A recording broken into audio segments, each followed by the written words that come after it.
Stitch Sisters, and we just wanted to do a little sewing room tour for you guys. So we're going to do a separate video, one for Rachel's and one for mine. Mine is nice and tidy, so mine I'm doing is not. mine today.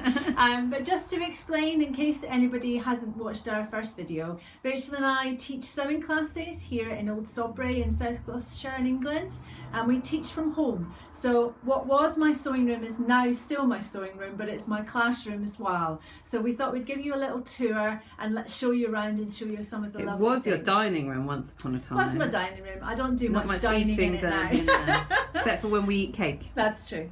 So I'm going to start with the most important thing that's in this room, which is my sewing machine. And this is my forever machine. That's why I call it, until it breaks and then I'll buy another forever machine. But this is Lulu, and she's a Brother Innovis 350. And she is lovely. We've had quite a few of our sewers who have bought this machine after sewing on her, and you can do all sorts of stitches on her. She's an automatic electronic machine, so she cuts the thread for you. She threads the machine, threads the needle for you and everything as well, and she just works a bit like a dream, although I do batter her. So she does get used to within an inch of her life. Why is she called Lulu? She's, well, because I'm Scottish and she's feisty. Lulu was Scottish and feisty as well. So she's called Lulu. She's my lovely little baby machine. So I do love her to bits. I do have an overlocker as well, which is over there in the corner. That's my overlocker. No, it's my overlocker. We have two. We have a Brother one and we have a Singer one. We love the Brother one, therefore it's mine. We hate the Singer one, therefore it's Rachel's. That's the way things work in this world. So Nikki's mine. I'm going to show you around the rest of the sewing room. So this is obviously the big table that everyone comes and sits at. We can get up to 6 people around the table, and we sometimes have up to 8 people in the class, so we do use the kitchen table as well.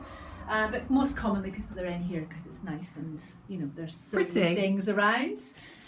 We have things up here. I have little jars of clips and dressmaking buttons. I have Jon Snow and Thor because I'm a bit of a geek, but that's okay. They're just my little boys. Guarding all the jars. My guardians of the sewing room. And my lovely big sew sign which I bought, which I love. This is a peasant dress which we're making this evening in class. So if any of you ladies are watching this in a couple of days, you may be wearing your peasant dress as you're watching the video.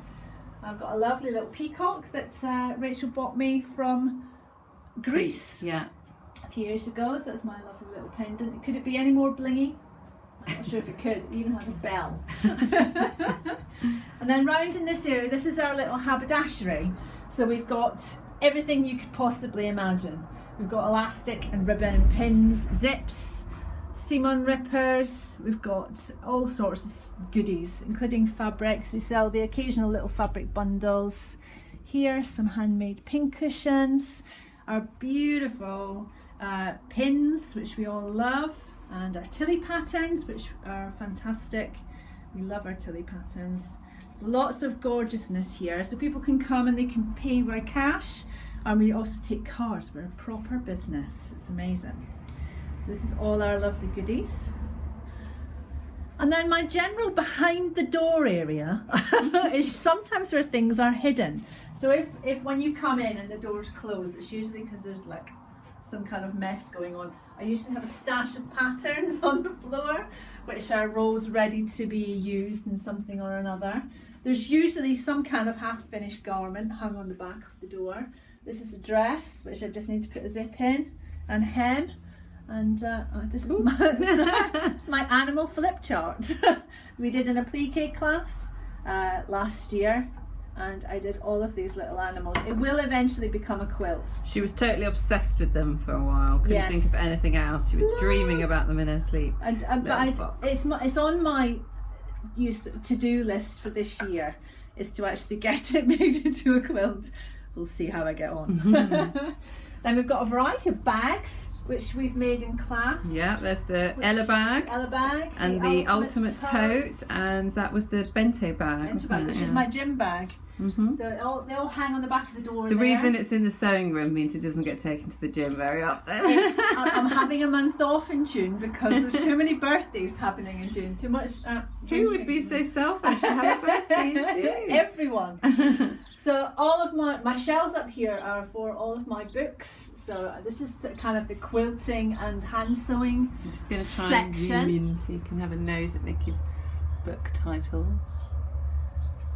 I do love my quilting books, so I do love craft books in general. My dressmaking books are in a different room, but everything gets sort of stored up here. Boxes full of stuff. There's boxes of sequins, there's boxes of ribbon, there's boxes of all sorts of stuff. My lovely picture which my friend Zoe made me, and then this hand stitched one, Stitch or Die, was made by the lovely Rachel. Oh, how lovely! Isn't that nice? And then we've got, this is just fabric which is in this room. I have a much bigger fabric stash, but this is just fat quarters which are in here. So I have no more explanation to it than that. But there is some kind of system. I've kind of got them in colour order. This blue pile here is actually, in my head, is already a quilt. But it's a hand sewn quilt, so I've got quite a way to go considering it's still sat there as fat quarters. So there's bigger pieces of fabric, but it's just useful for kind of getting colours out and things like that. When people are talking about what will go with something else, you can kind of grab a fat quarter and talk about the colours and things like that. And then we've got general jars of stuff and pin cushions and rulers.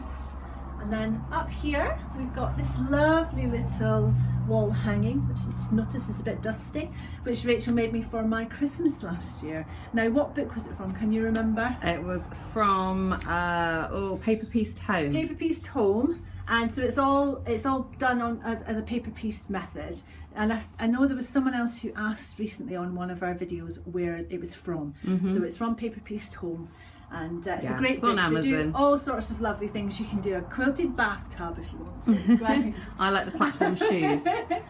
And then all up here, there's more quilting books. There's my little octopus which Rachel made me. Little Betty, my sewing machine. Oh, look at Little Betty. And my patchwork pig. He was a pincushion for a while, but I did feel guilty stabbing pins in him because I do love him. And then there's always there's a pile of patterns always in everyone's sewing room. These are my kind of either I've just done and haven't put away yet, or I'm planning to use. Why don't you get them out so we can see what you've got let's there. have a look. What have I got?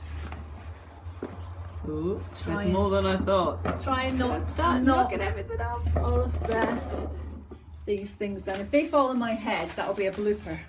So that's a shirt dress that Rachel and I made recently. We haven't shown you that yet, but it's for our Sew Together for Summer Yes. Instagram promotion. I haven't even worn it yet, so that'll be another one. This was a dress I was wearing and at a class, and a few ladies were asking what the pattern was, so I dug it out. So it hasn't made its way back into my box of patterns yet. That was one I got free with a magazine, so it just hasn't been put away. The Ariel skirt by Tilly and the Bettine, which I've both made recently. So they've been cut and have been used, just ready to put away. And that was another one that came with the same magazine, and I haven't quite managed to put them away yet. So nothing very exciting, but we've lots of ones in use. And obviously, what else have I got? Oh, this is kind of my quilting area. I usually have quilts on here which are not finished. I'd like to see it so I can show people what they're like. Well, I think we should see the quilts, Nikki. I I think you should. Before you get them out, let me just show them this sign on the wall. We both have this sign in our house. Yes. And it's kind of our motto, really, isn't Our it? mantra. Because that was the whole premise of us setting up the business. We weren't really sure what we were doing to start off with. We'd never taught before, and we were just winging it, really. But because we just weren't afraid to fail, and we just gave it our best shot, it's turned into a really successful little business. Yes, so. And we love it. It's the best job in the world. Yes. So quilt wise, let's get them all out. This is Nikki's favourite thing to do. She does this in any class. When somebody notices a quilt or a piece of a quilt lying around, next thing you know, we're doing a big show and tell of all Nikki's quilts. So she'll come into the room and I'm just doing that. holding up. This is a scrap vortex quilt, which I've done quite a few sort of smaller projects on. And we've taught a class on that recently, haven't we? Yes, but it's lovely. That is ready to be quilted. So that is just needs to be, the time needs to be found to do that. So that one's there. I love doing scrap projects. They're my favourite quilts, just because I'm so miserly and I like to use up every last piece of fabric that I can. This one has been finished for, I would think, at least 4 years and hasn't actually managed to be quilted yet. So this is a sampler quilt, so block of the month quilt. You can see all the blocks are different. So there's one of each. So I'll quickly scan over them so you can see. We have taught several of these in classes as well, haven't we? We did a series of block of the month classes where we taught maybe a third of them in different classes, but there's what, 20 on there in total? Yeah, something like that. Yeah, we didn't get them all done, but they're really very cool. It's good fun. We taught all the ones that would teach a new skill. Yes, so because some of them are repeats.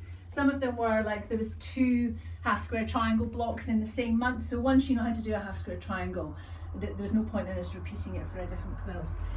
This is it's not a quilt, it's just a block that we made. It's a mountain block that we did in a class recently. I would like to make a quilt of that as well, but again, that's as far as I've got, so it's not very big as yet.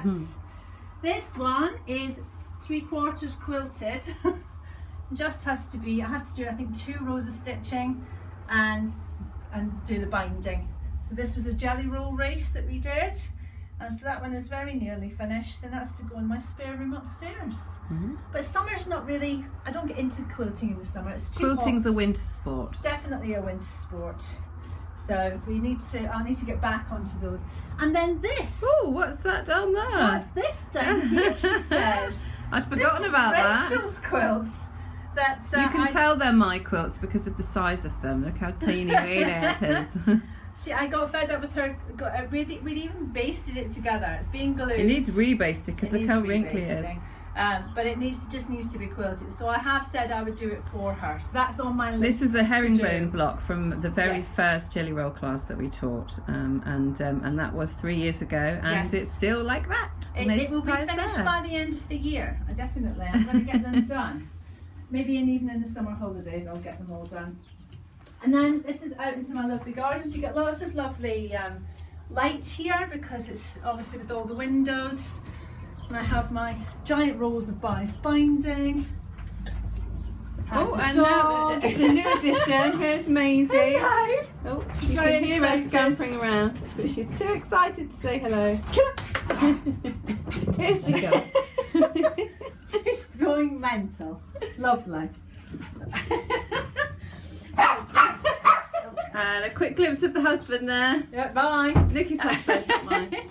So that's about it really. We've got a couple of sewing machines, my sort of magazines, giant tub of pins, pin cushions, ready for when we need them in class. And that's it really. So this is my happy place where if you need to find me, the children are usually like, Mum, where are you? I'm in the sewing room. So this is where you'll find me most days. And usually she's at the other side of the table keeping me company. So I hope you enjoyed it. If you've got any questions, pop a link, pop a note underneath, and we'll catch up with you later next week with Rachel's one when she's tidied up. Bye.